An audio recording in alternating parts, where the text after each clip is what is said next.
안녕하세요. 세계 최고봉 에베레스트에서부터 세상의 끝 남극점까지 극과 극을 달리는 사람 김영미입니다. 반갑습니다. 1년 됐네요. 제가 여기 있습니다. 남극 대륙에. 남극을 걷던 와중에 오스트레일리아에서 온 원정대와 중간에 마주쳤어요. 저보다 한 열흘 정도 먼저 출발을 했었다고 하더라고요. 처음엔 제가 헛것을 본 줄 알았어요. 뭐 약간 오아시스에서 이상한 걸 보는 것처럼 처음에는 알아보지를 못했어요. 110kg의 썰매를 가지고 1130km라고 하는 남극점까지의 그 이너코스탈, 그러니까 그 내륙 빙붕 안에 이제 땅의 해안 끝에서부터 남극점까지 1130km를 걸어갔는데요. 그 길을 걷고 나서 한국에 돌아오니까 모든 에너지를 다 쏟아낸 그런 기분이 들더라고요. 혼자 50일 동안 밥 먹고 그렇게 생활하다 보니까 그 말을 할 일이 없잖아요. 사람들이 말을 거는데 듣는 것도 좀 버퍼링이 생기기도 하고, 미래 에너지까지 좀 가불해서 쓴 거 아닌가, 막 그런 생각이 들 정도로 굉장히 지쳐있는 상태였습니다.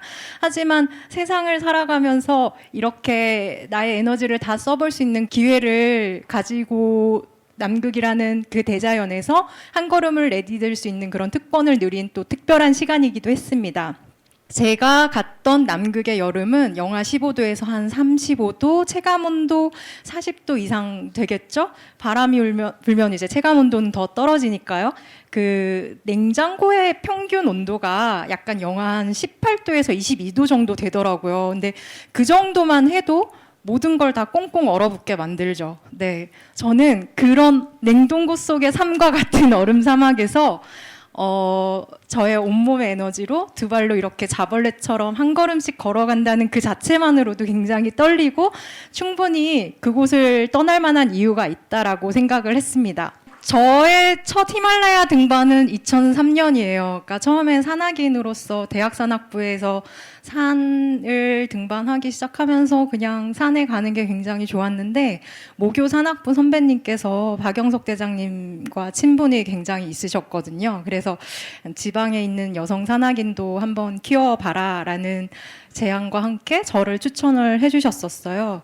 그 박영석 대장님 과 함께 등반을 하게 된 시점은 남극, 북극을 다 마치고 다시 히말라야 에베레스트의 신루트를 등반하기 위한 그런 과정에 제가 합류를 하게 됐는데 아니 왜 에베레스트 히말라야 등반을 갔는데 북극, 남극 얘기를 너무 많이 하시는 거예요. 그래서 그 기동량으로만으로도 한 번쯤은 나도 도전해 볼 수 있지 않을까 그런 상상을 충분히 할 수 있는 그런 환경에서 지내게 됐던 것 같습니다. 허큘리스 인넷이라고 하는 위도 80도에서부터 이제 90도까지 남극점을 향해서 이제 1100km가 되는데 여기 초반에 약 한 엄청 큰 크레바스가 있어가지고 조금 우회를 하게 됐어요.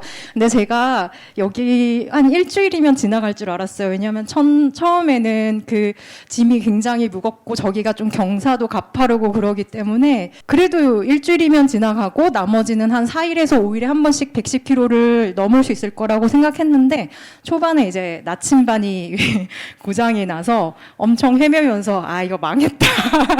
내가 너무 큰 꿈을 꾸고 남극에 왔구나. 막 이런 생각을 하게 됐던 것 같아요. 그래도 어쨌든 경험이 기술이라고 그간 산에 다닌 경험으로 그 오차를 찾아서 이제 첫 번째 고비를 잘 넘기고 진행을 하게 됐었어요. 소개해 주신 대로 그 아시아 여성 최초 단독으로 남극점까지 도달한 첫 번째 여성이 됐는데 사실 이것은 제가 남극점까지 도달했을 때에 대한 결과에 대한 옵션에 불과하거든요. 저는 그걸 위해서 간 거는 아니니까. 남극은 어쨌든 체력 단련장이지는 않고 자연을 상대로 해서 어떤 순위를 가르는 게임을 한다는 건 조금 경제적이지 않다라는 생각을 합니다.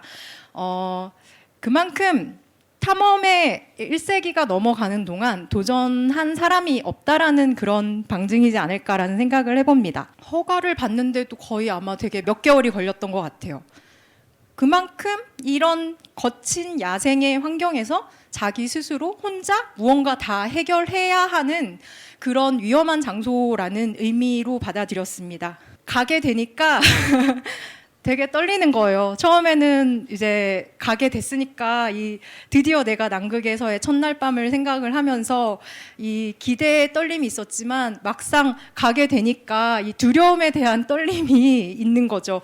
어떤 날은 컨디션에 따라 뭐 이렇게 할 수 있을 것 같기도 하고 어렵게 나는 좌절하기도 하고 이 두려움과 떨림이 공존하는 그 순간이 굉장히 저에게 탐험을 하는 것에 있어서 좋은 에너지가 되었던 것 같아요.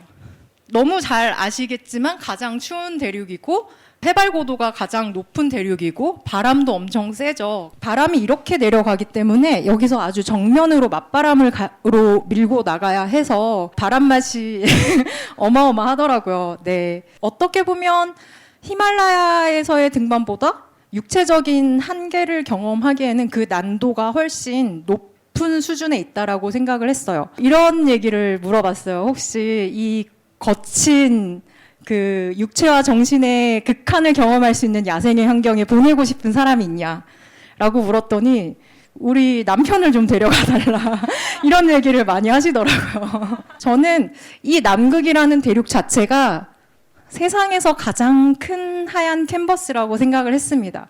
거기에 제 두 발로 온몸 에너지로 한 걸음씩 나아간다는 것 자체가 굉장한 설렘이었고, 네, 그 상상만으로도 지금도 굉장히 떨리는 기분이 들어요.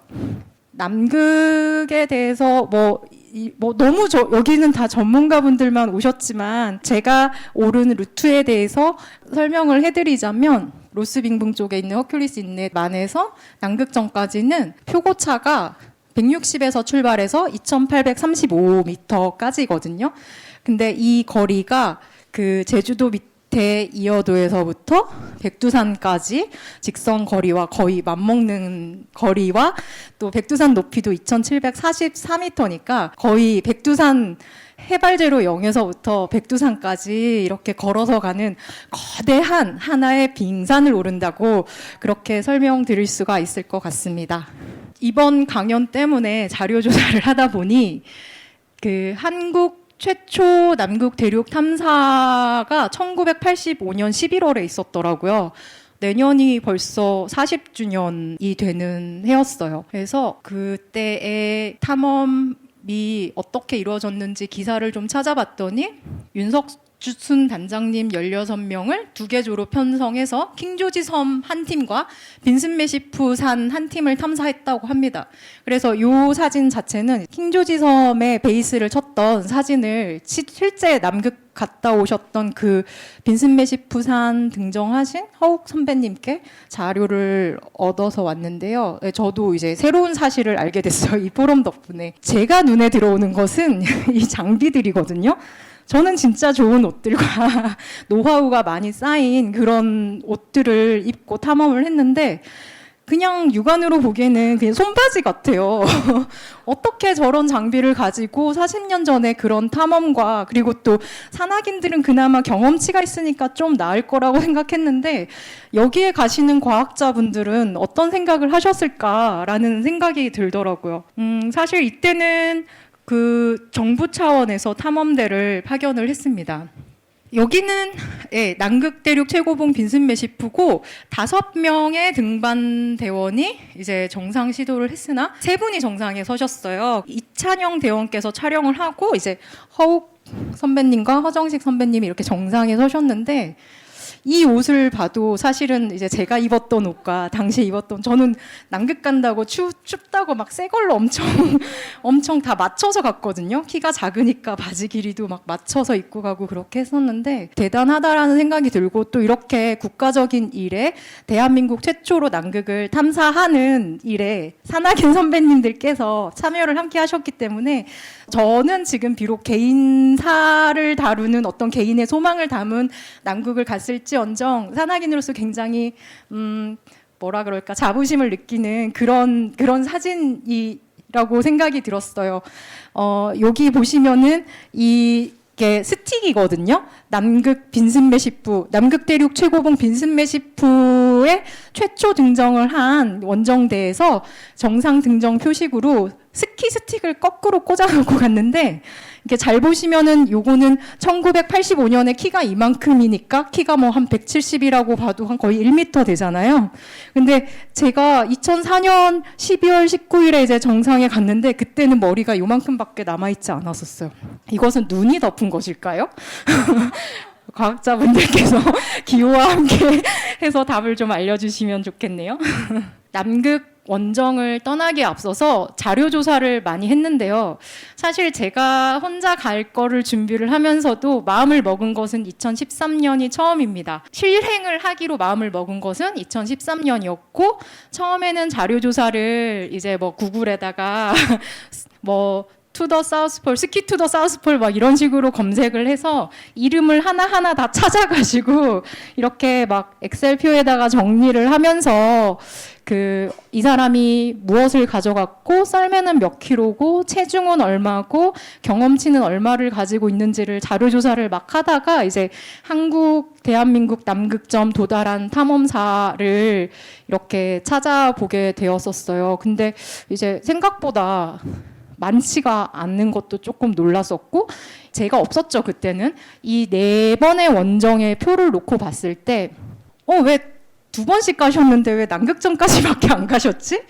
그리고 히말라야 원정은 엄청 많은데 왜 남극 횡단 같은 거 안 하셨지? 막 이런 생각이 들었어요. 그래서 자료를 더 찾아보고 이제 막 사실 뭐 박영석 대장님하고는 히말라야를 같이 등반했으니까 그 이유에 대해서는 충분히 이해를 하고 있어요. AL이라고 하는 안타틱 로지스틱 익스피디션에서 남극에서 탐험을 할 수 있는 여름의 시즌이 70일밖에 되지 않는 거예요. 근데 그게 1000km 이상의 극점을 넘어서 반대편으로 가기에는 시간이 너무 촉박하셔가지고 2번째 가실 때는 다 횡단을 목표로 가셨지만 이제 남극점에서 스탑하시고 그렇게 됐었다고 하더라고요. 네.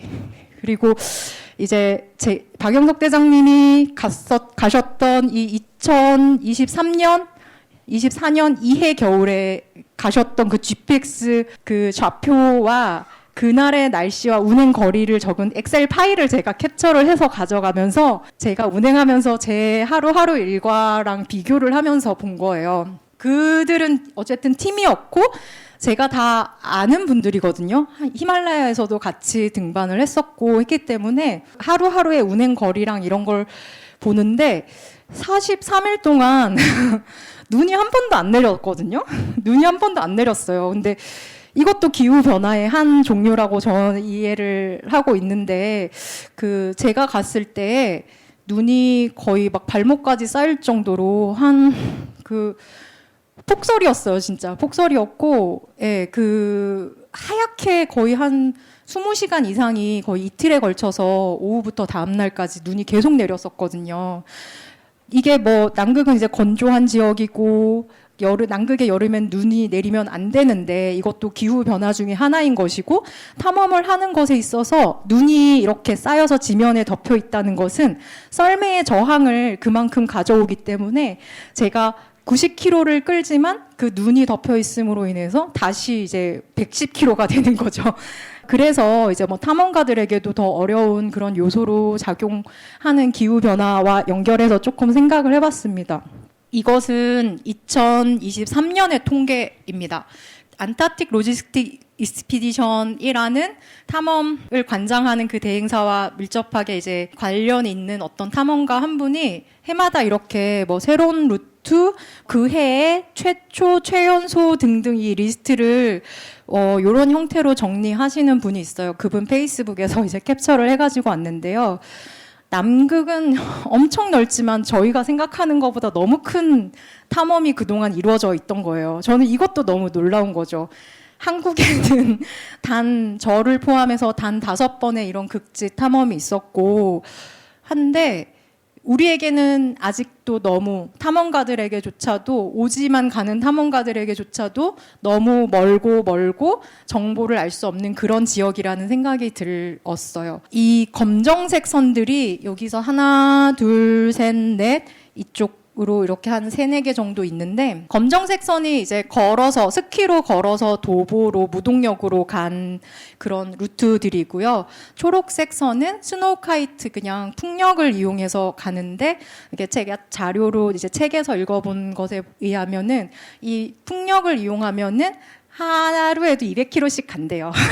그러니까 막 여기 끝에서부터 여기 끝까지 한 3,800km, 3,600km 되는 거리를 이렇게 밀고 나갈 수 있는 그런 것 같아요. 그러니까 뭐 근데 바람이 또 방향이 다 다르니까 이게 지나가더라도 이렇게 뭐 왔다 갔다 하면서 바람을 이용하는데, 그것도 상당한 기술이라 생각보다 쉬운 거는 아닌 것 같더라고요. 네.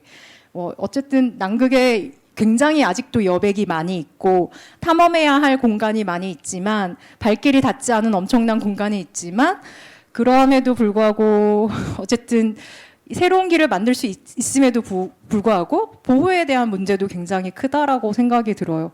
아까도 저도 이제 이번 포럼을 준비하기 위해서 기사를 찾아보다 보니까 남극 되게 상업화돼 가고 있는 거죠. 예. 그러니까 제가 가는 저 남극 두 번째 갔다 왔거든요.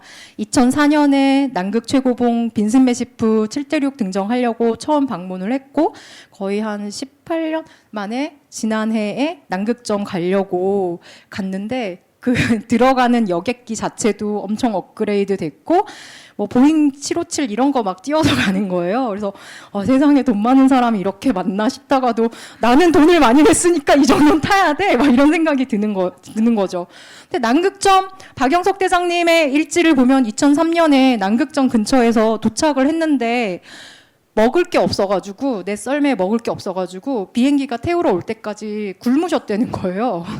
근데 저는 도착했더니까 남극점에서 1km 밖에 A에리에 캠프가 있는 거예요. 거기엔 따뜻한 공간이 있고 따뜻한 음식을 제공받고 남극점 근처에 와서 잠을 자고 가는 그런 상품도 있고, 예, 이게 그리고 이제 89도 위도 89도에서부터 남극점까지 110km만 일주일 동안 걸어가는 프로그램이 있는 거예요. 놀랍더라고요. 네, 많이 상업화가 되어 있고, 아까 말씀하신 거는 이 해안에 이제 뭐 엠파이어 펭귄 보러 가고 여기 맥모더 기지에 호텔이 있다라는 기사를 제가 본 것 같은데, 그 방문자가 아까 뭐 연간 5%씩 증가하고 팬데믹 이후로 더 기하급수적으로 늘어난다고 하셨었잖아요. 근데 이 맥모더 기지에서 이 남극점을 통해서 내륙으로 육상으로 아주 거대한 차량 카라반이 시즌에 3번 정도 왕복을 한다고 하더라고요.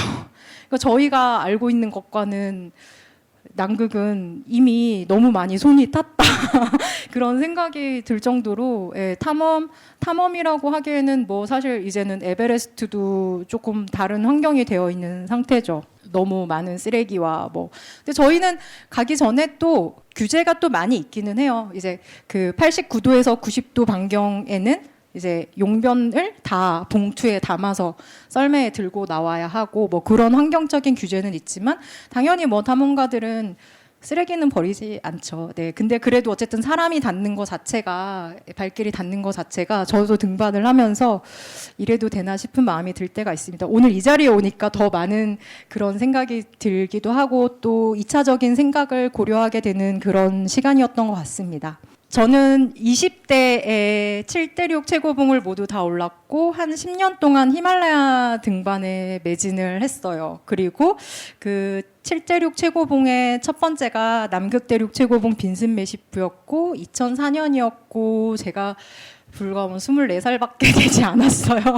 그러니까 엄청난 경험을 할 수 있는 기회가 주어졌었던 건데요. 그때 이제 남극 대륙 빈슨 매시프 정상에 서고 돌아오는 비행기 차창 밖에서 이런 풍경을 봤습니다. 저는 이 얼어붙은 창문에 이 끝없이 펼쳐진 평원을 보는데, 그냥 나도 어쩌면 다시 남극에 오게 된다면 저 끝을 향해서 걸어가고 있을 것만 같은 상상이 드는 거예요.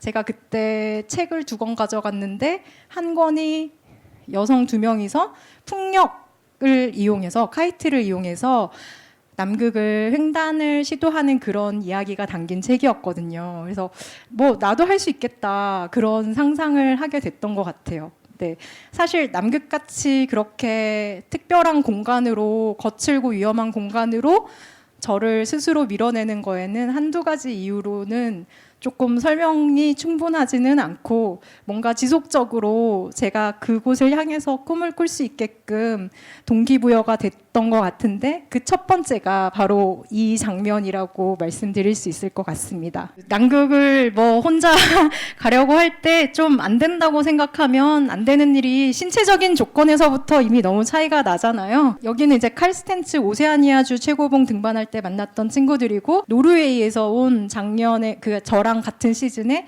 최연소로 남극점에 도달한 여성 탐험가예요. 안 된다고 생각하면 안 되지만 해야 된다라고 생각하면 다른 이유는 필요가 없다라고 생각을 하고 그런 마음으로 준비했던 남극입니다. 네, 혼자 먹고 혼자 걷고 했지만 세상에 혼자서 해낼 수 있는 일이 아무것도 없다라는 걸 온전하게 느끼는 그런 여정이었고요. 수직의 7대륙과 수평의 남극의 공통점이 있다면 출발하는 지점에서부터 끝나는 지점까지 똑같은 길이 주어진다라는 거죠. 아까 키가 큰 노르웨이 탐험가와 저와 똑같은 길이 주어져 있고 남자건 여자건 똑같은 길을 걸어내야 한다고 생각을 하는데 너무 정직한 거예요. 비록 걷는 것이라고 할지라도 테크니컬한 어떤 기술을 구사하는 게 아니라고 할지라도 너무 정직하고 공평하고 요행이 필요 없는 길이라고 생각을 했기 때문에